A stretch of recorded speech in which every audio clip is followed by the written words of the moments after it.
Oracle is about to fire 30,000 people, not because business is bad, but because they need the cash to build AI data centers. Meanwhile, the US economy just lost 92,000 jobs in a single month. Netflix just dropped 600 million on Ben Affleck's secret AI startup. And Jan LeCun raised $1 billion to prove the entire AI industry is building the wrong thing. This is the Decode. So Oracle just announced it's cutting up to 30,000 jobs, not because it's failing, but because it needs the money to build AI data centers. Here's what's happening. Oracle Corp is planning to slash between 20,000 and 30,000 positions, which is up to 18% of its global workforce, to free up 8 to 10 billion in cash flow.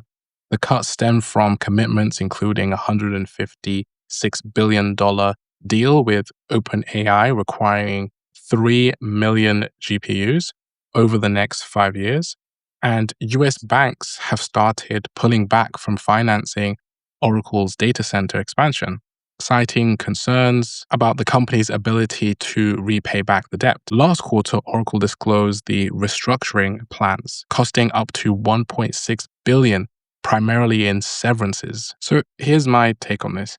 This is the story nobody wants to say out loud, which is the AI boom isn't always necessarily creating jobs at these companies that are building it. It's actively destroying them. Oracle isn't necessarily struggling, it's demanding more than it can actually handle.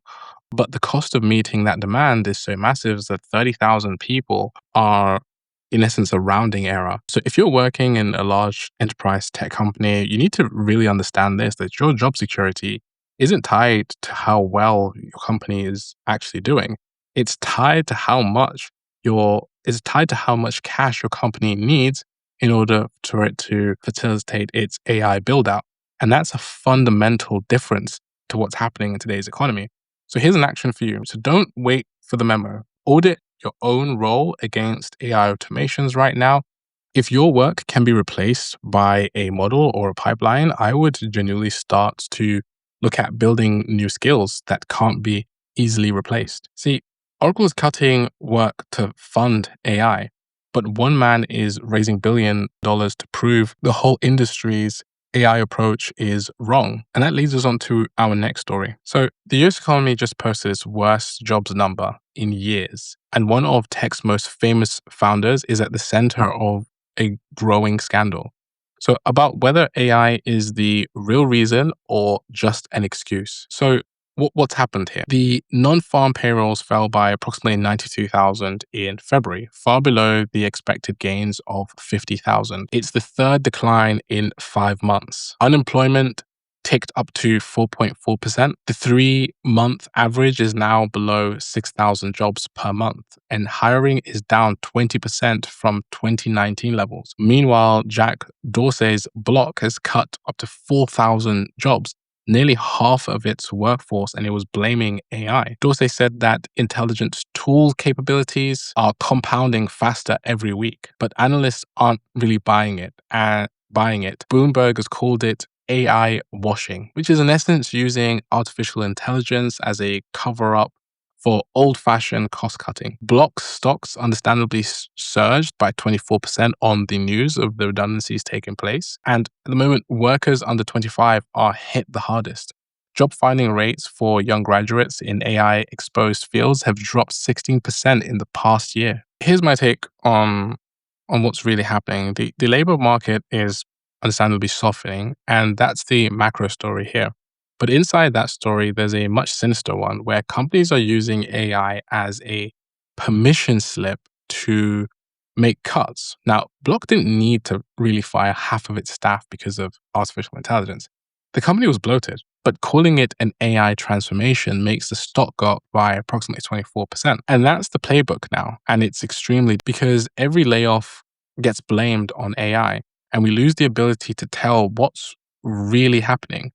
And we can't solve for a problem that we can't accurately name.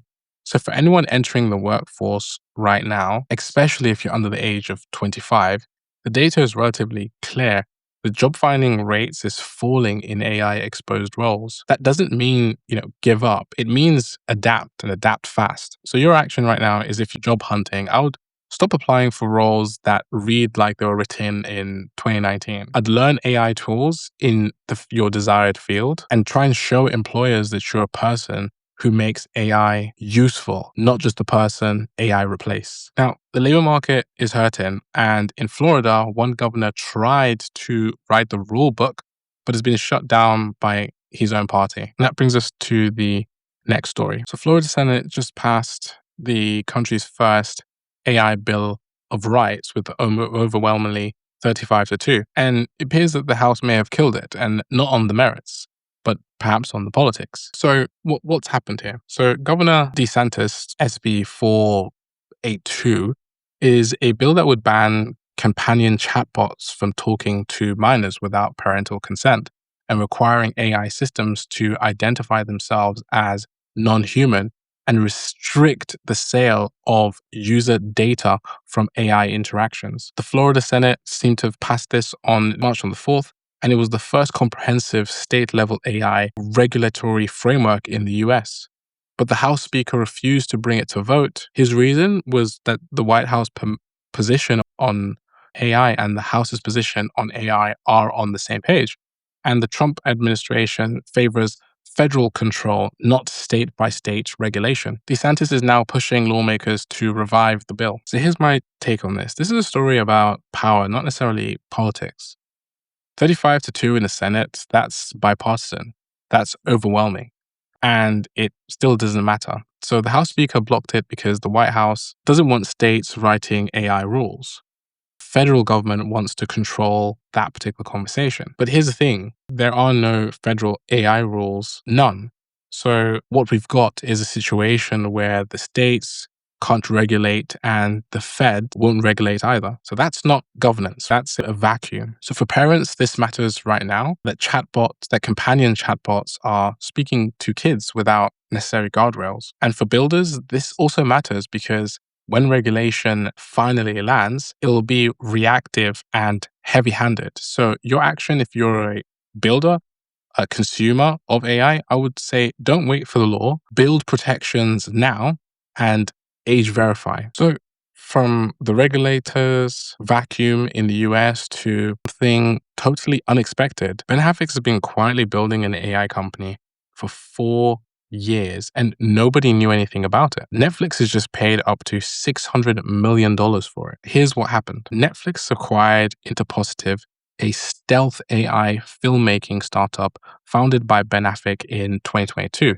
The deal could reach approximately $600 million with potential performance targets. Interpositive doesn't generate movies from scratch. It trains on production actual footage, meaning that this lets filmmakers relight shots, adjust backgrounds, and add visual effects and color grade, all with AI. The entire 16-person team also will be joining Netflix, and Affix becomes a senior advisor. It's one of Netflix's largest acquisitions ever. The company was invisible until really Netflix revealed it. The deal with no press, no launch event, no Twitter hype, just 4 years of consistently building in stealth. So here's my take on this. I keep coming back to stealth as part of this story. 4 years of silence, 16 people, no public funding round, no hype cycle, just work.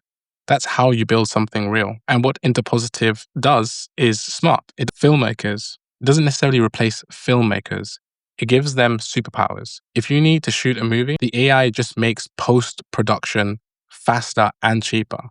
Now, if Netflix is spending $17 billion a year on content, if Interpositive cuts production cost by even 10%, that's $1.7 billion in savings. The $600 million pays for itself. So your action today is look at your own creative workflow. Where are you spending the most time on production? That's where AI fits in, not to replace the creative work, but to remove the bottlenecks around it.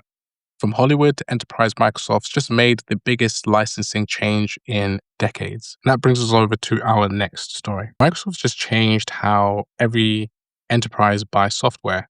$99 a month. Copilot AI security, agents, and Office, all in one bundle. And it's the biggest licensing change in 10 years. What happened? So Microsoft announced the Microsoft 365 E7 Frontier Suite on March the 9th. It goes live this year on May the 1st with pricing at $99 per user per month.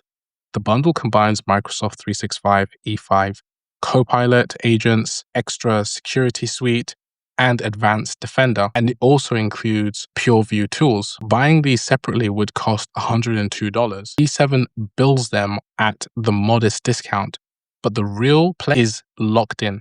Once you're in E7, you're deep in Microsoft's ecosystem. Microsoft also launched Copilot's Co-Work, built on Anthropic for multi-step agent tasks. They now have 15 million paid Copilot seats, growing 160% year over year. So here's my take on this. So this is classic Microsoft. The discount isn't necessary. The building is the point. Once 15 million seats become 50 million, every competitor such as Slack, Zoom, Notion, Google has to fight against the bundle they can't match.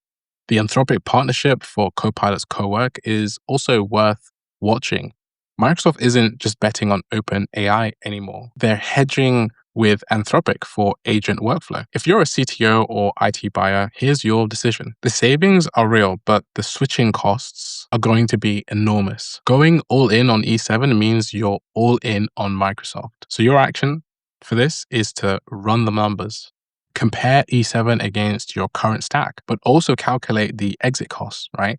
The cheaper bundle isn't always the cheapest choice. Microsoft is locking in the enterprise, but the most interesting move it made this week wasn't in America. It was actually in Africa. And that brings us on to our last story of the day. See, the AI race between the US and China has just opened. A brand new front. And it's not in Silicon Valley or in Shenzhen. It's in Lagos, Nairobi, and Johannesburg. Microsoft just announced it will train 3 million Africans on AI this year, partnering with schools and universities across South Africa, Kenya, Nigeria, and Morocco.